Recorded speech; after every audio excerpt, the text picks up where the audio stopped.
আসসালামু আলাইকুম। Shimul memorial north south school and কলেজের সকল শিক্ষার্থীকে স্বাগত।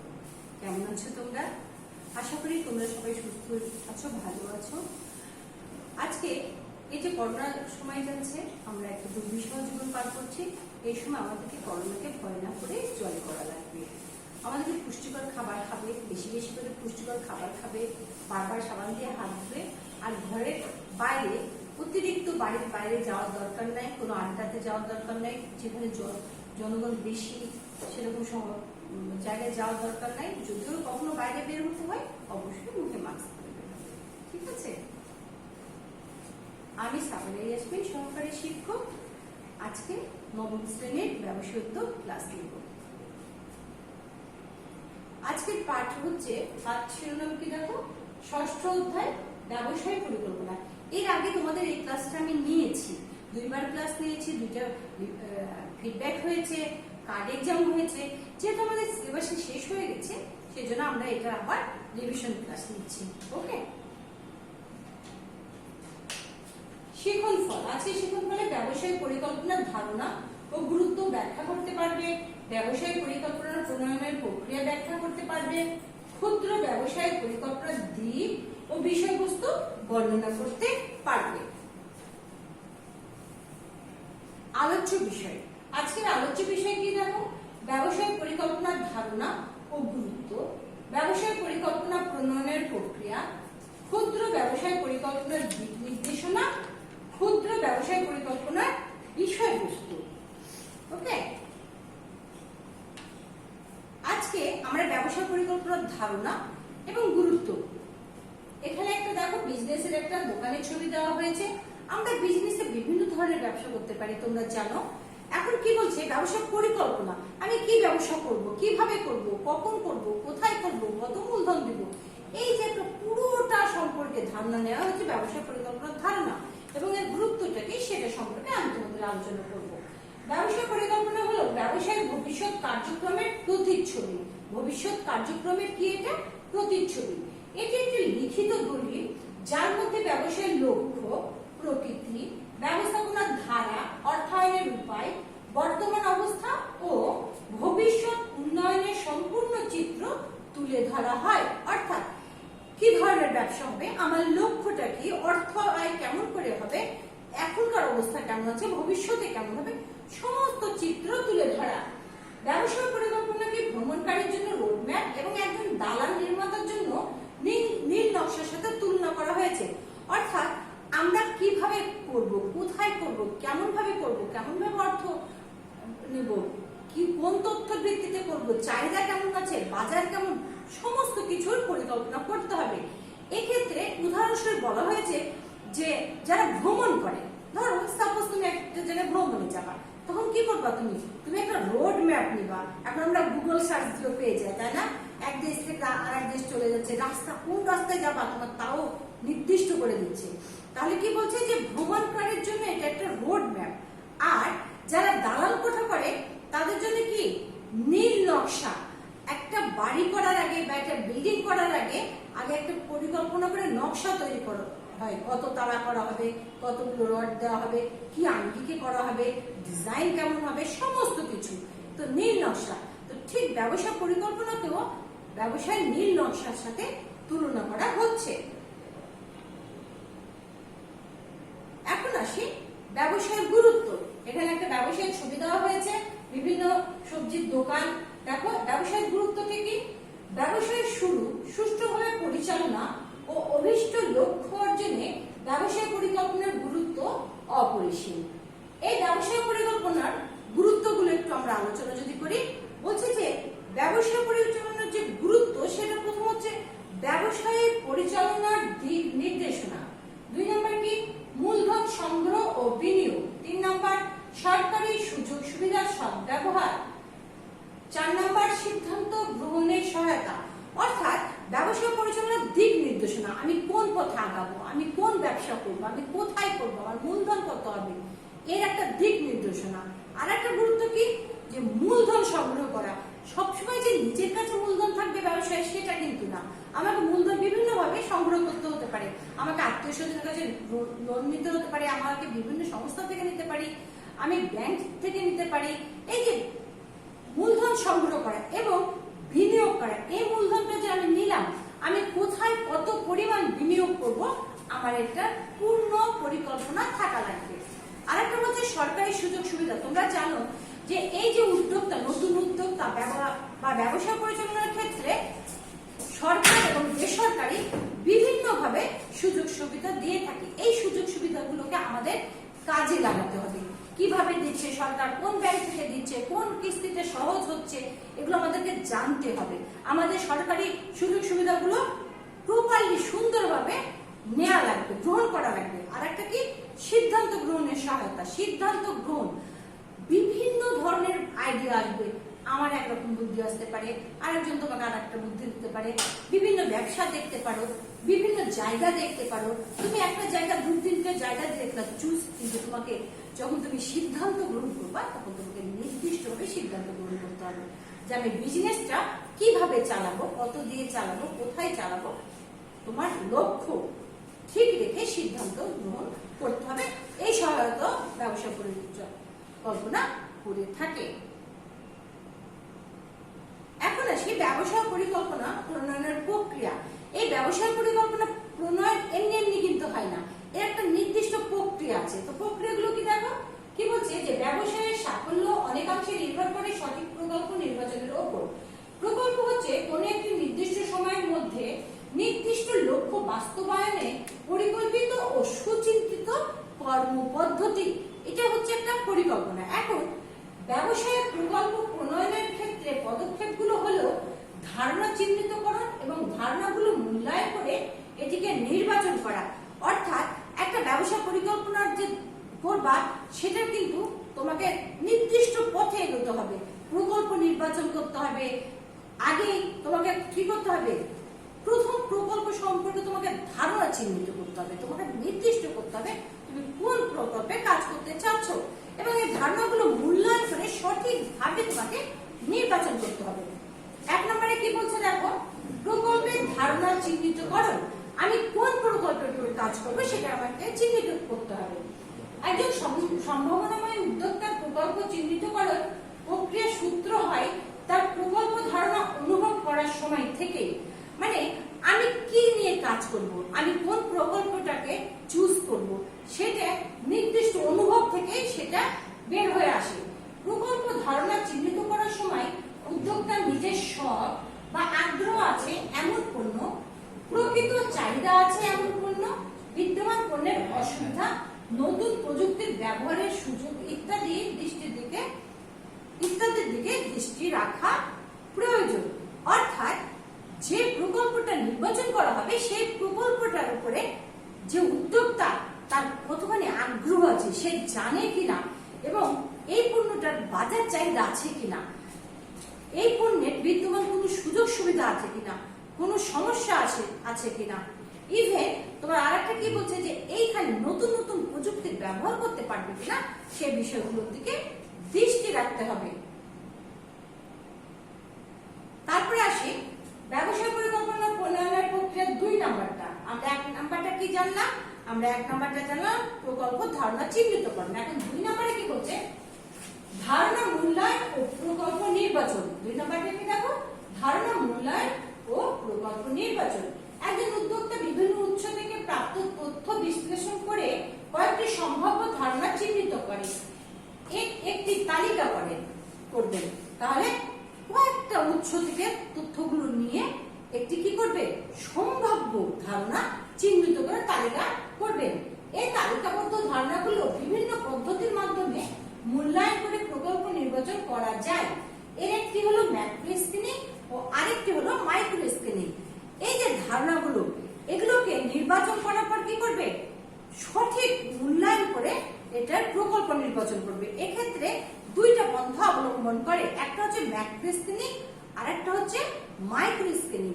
ম্যাক্রো স্ক্রিনিংটা কি, ম্যাক্রো স্ক্রিনিং বলছে, ম্যাক্রো স্ক্রিনিং হলো এমন একটি পদ্ধতি যা কতগুলো প্রভাবক বা উপাদানের ভিত্তিতে ব্যবসায়িক ধারণাগুলো মূল্যায়ন করে একটি প্রকল্প ধারণা নির্বাচন করতে সহায়তা করে।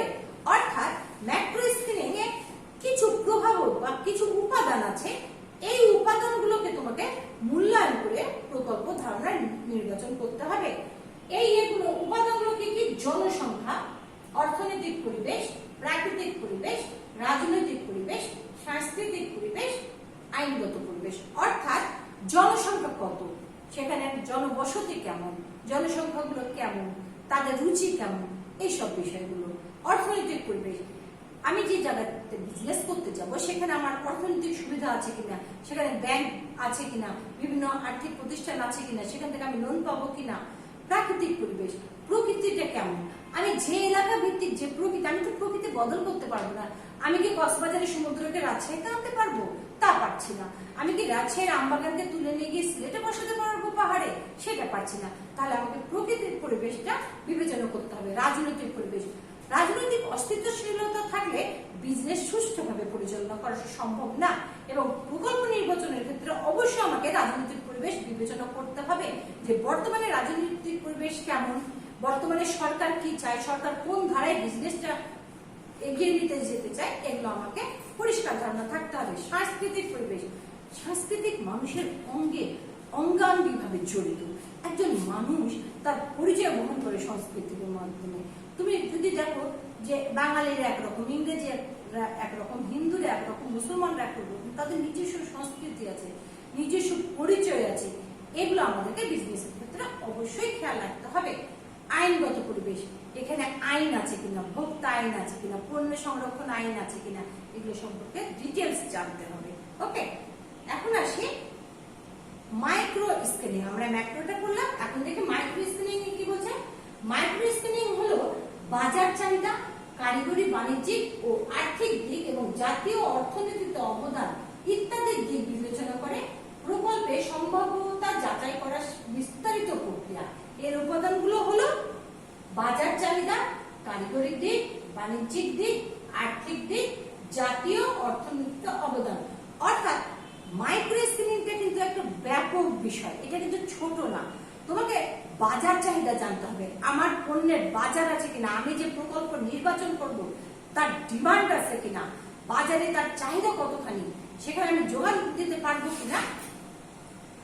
তাহলে আমরা কি দেখছি যে বাজার চাহিদা, বাজার এখন তো চাপ লাগে, বাজার চাহিদাটা আছে কিনা, আমার পণ্যের যে আমি প্রকল্প নির্বাচন করব সেখানে আমার কতখানি চাহিদা আছে, আমার যোগান ঠিকভাবে হচ্ছে কিনা, এই বিষয়গুলোকে ভাবতে হবে। তারপরে কারিগরির দিক, কারিগরির যে দিকগুলো সেগুলো সুষ্ঠুভাবে ব্যবহার করা যাবে কিনা সেই বিষয়টাও চিন্তা করতে হবে। বাণিজ্যিক দিক, বাণিজ্য বিজনেস হবে কিনা। আমি একটা প্রকল্প নির্বাচন করলাম, আমি পণ্য তৈরি করলাম, কিন্তু আমার ব্যবসাটা হবে না, আমি বিদেশে পাঠাতে চেষ্টা করছি কিন্তু আমি সুরাহা করতে পারছি না, আমি এগুলো হলে বিজনেসটা হবে না। তাহলে আমাকে বাণিজ্যিক দিক খেয়াল রাখতে হবে। আর্থিক দিক, অর্থ ছাড়া ব্যবসা করা অসম্ভব।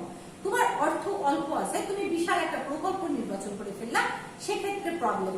তোমাকে আর্থিক দিকগুলো বিবেচনা করতে হবে এবং কোথায় থেকে তুমি অর্থ পাবা, সরকারি ভাবে না বেসরকারি ভাবে, এই দিকগুলো তোমাকে ভাবতে হবে।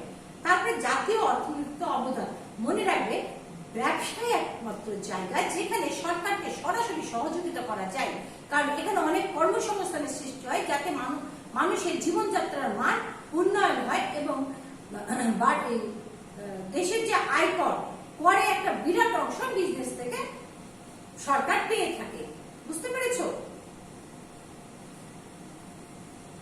এবার আসি ক্ষুদ্র ব্যবসায় পরিকল্পনা দিক নির্দেশনা।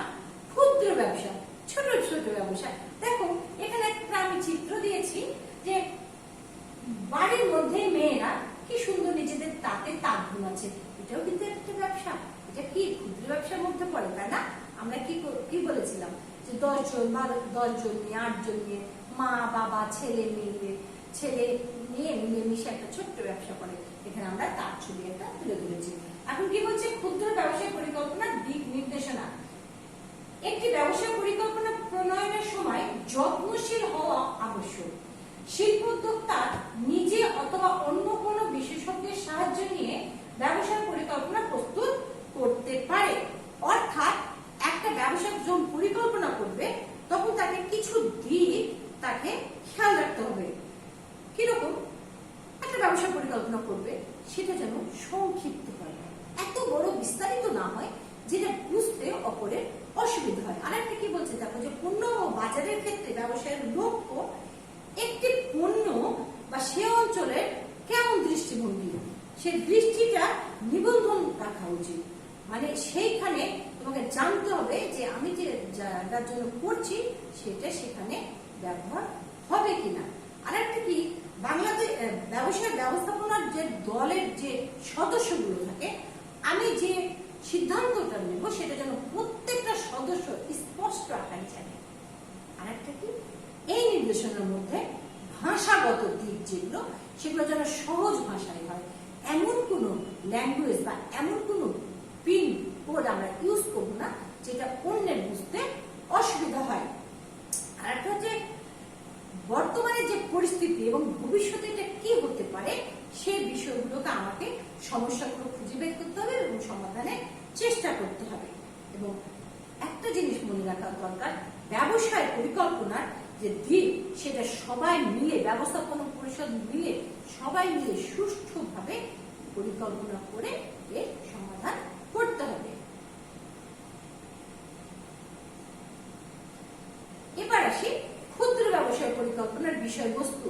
আমরা ক্ষুদ্র ব্যবসায় পরিকল্পনা যেটা করব তার কিন্তু নির্দিষ্ট কিছু বিষয়বস্তু থাকতেই হবে। আমি তোমাদের কাছে দেখাচ্ছি যে এই বিষয়বস্তুগুলো কি। এখন প্রশ্ন আসতে পারে কয়টি বিষয়বস্তু থাকে? 10টি। এই 10টি বিষয়বস্তু কি দেখো, 1 নম্বর হচ্ছে ব্যবসায়ী প্রতিষ্ঠানের নাম। ব্যবসায়ী প্রতিষ্ঠানের একটা নির্দিষ্ট নাম থাকতে হবে। ব্যবসায়ী প্রতিষ্ঠানের ঠিকানা, কোন ঠিকানায় ব্যবসা প্রতিষ্ঠানটি পরিচালিত হবে সেটা নির্দিষ্ট ঠিকানা থাকা লাগবে। উদ্যোক্তা বা উদ্যোক্তাগণের নাম, একজন যদি হয় তার নাম অথবা একের অধিক যদি হয় তাদেরও নাম থাকা লাগবে। উদ্যোক্তা বা পরিচালক বৃন্দের পরিচয়, যে উদ্যোক্তা থাকবে বা পরিচালক যারা থাকবে তাদের সুনির্দিষ্ট নাম সহ ঠিকানা, পূর্ণ ঠিকানা এখানে থাকা লাগবে।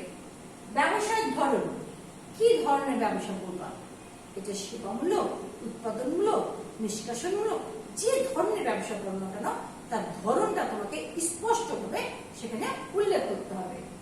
তারপরে বলছে মূলধনের পরিমাণ, ব্যবসায় পরিচালনার ধরন, এই ব্যবসাটা কিভাবে পরিচালিত হবে, কে পরিচালনা করবে, কতজন সিদ্ধান্ত নেবে, কতদিন পর পর মিটিং হবে, কিভাবে আমরা জানবো, কিভাবে পরিচালনা করব, তার নির্দিষ্ট করে এর ধরনটা উল্লেখ থাকতে হবে। 7 নম্বরে আসি মূলধনের পরিমাণ, কত পরিমাণ অর্থ নিয়ে একটা ব্যবসা প্রকল্প বা ক্ষুদ্র ব্যবসা পরিকল্পনার শুরু করবে সেটা ওখানে সুনির্দিষ্ট ভাবে লেখা থাকবে। তোমার ইচ্ছা হলো তুমি 5 লাখ দিয়ে শুরু করলা আবার বাড়িয়ে দিলা, সেটা না, ওখানে নির্দিষ্ট থাকবে। এবং যদি কখনো সিদ্ধান্ত চেঞ্জ করতে হয় তাহলে পরিচালক মন্ডলী বসে সেটা সিদ্ধান্ত চেঞ্জ করবে। বাজার জরিপের সংক্ষিপ্ত বিবরণ, আমি বাজার জরিপ করা লাগবে, পণ্যের চাহিদাটা আছে কিনা, ভবিষ্যতে হবে কিনা, কাস্টমাররা কেমন গ্রহণ করছে, এই বাজার জরিপের একটা সংক্ষিপ্ত বিবরণ এখানে থাকা লাগবে। মুনাফা অর্জনের সম্ভাবনা, অবশ্যই মুনাফা অর্জনের সম্ভাবনা থাকতে হবে। আমি একটা বিজনেস করবো, সেখানে মুনাফা হবে না, সেটা হবে না। অর্থনৈতিক কর্মকাণ্ডের সাথে ব্যবসার সাথে মুনাফা অঙ্গাঙ্গিভাবে জড়িত। প্রাক্কলিত আর্থিক বিবরণী সংযুক্তিকরণ, আমি যখন প্রথমে শুরু করব তার যে আর্থিক বিবরণীটা এখানে সংযুক্ত থাকতে হবে। বুঝতে পেরেছো? তাহলে আজকে 6ষ্ঠ অধ্যায়ে তোমাদের যে রিভিশন ক্লাসটা নেওয়া হলো তার কিছু মূল্যায়নের প্রশ্ন দেখো। ব্যবসায় পরিকল্পনাকে কার সাথে তুলনা করা হয়েছে? বলো তো, ব্যবসায় পরিকল্পনাকে কার সাথে তুলনা করা হয়েছে? মনে পড়ছে? মনে পড়ছে না? আচ্ছা, আমি একটু বলে দিই। ব্যবসায় পরিকল্পনাকে ভ্রমণকারীর জন্য রোডম্যাপ আর দালাল নির্মাতাদের কাছে নীল নকশা বলে সাথে তুলনা করা হয়েছে, তাই না? আচ্ছা, সিদ্ধান্ত গ্রহণ কি? সিদ্ধান্ত গ্রহণ কি বলো? সিদ্ধান্ত গ্রহণ হলো যে কোনো সমস্যার সমাধান বা কর্মপন্থা গ্রহণের, যে কোনো সমস্যা সমাধান বা কর্মপন্থা গ্রহণের একাধিক উপায় বা বিকল্প থেকে সর্বোৎকৃষ্ট মানে সবচেয়ে ভালো বা সর্বোত্তম যে পন্থাটা আমরা বাছাই করি সেটা হচ্ছে সিদ্ধান্ত গ্রহণ। তাহলে বিভিন্ন সিদ্ধান্তের মধ্যে থেকে সর্বোত্তম যে সিদ্ধান্তটা আমরা গ্রহণ করি সেটা হচ্ছে সিদ্ধান্ত গ্রহণ বলে। 3 নম্বরে কি, ব্যবসায় পরিকল্পনা প্রণয়নের প্রথম পর্যায় কোনটি? কোনটি ব্যবসায় বলো, ব্যবসায় পরিকল্পনা প্রণয়নের প্রথম পর্যায় কোনটি? মনে পড়ছে? আচ্ছা, আমি বলে দিচ্ছি, তোমরা একবার শুনে নাও। ব্যবসায় পরিকল্পনা প্রণয়নের প্রথম পর্যায় হচ্ছে প্রকল্প ধারণা চিহ্নিতকরণ। কি? প্রকল্প ধারণা চিহ্নিতকরণ। ওকে, নেক্সট ডে তোমাদের রিভিশন জব ক্লাস হবে, অধ্যায় 6। অধ্যায়টি ভালোভাবে পড়বে বাসায়। ওকে, ধন্যবাদ সবাইকে, ভালো থাকবে।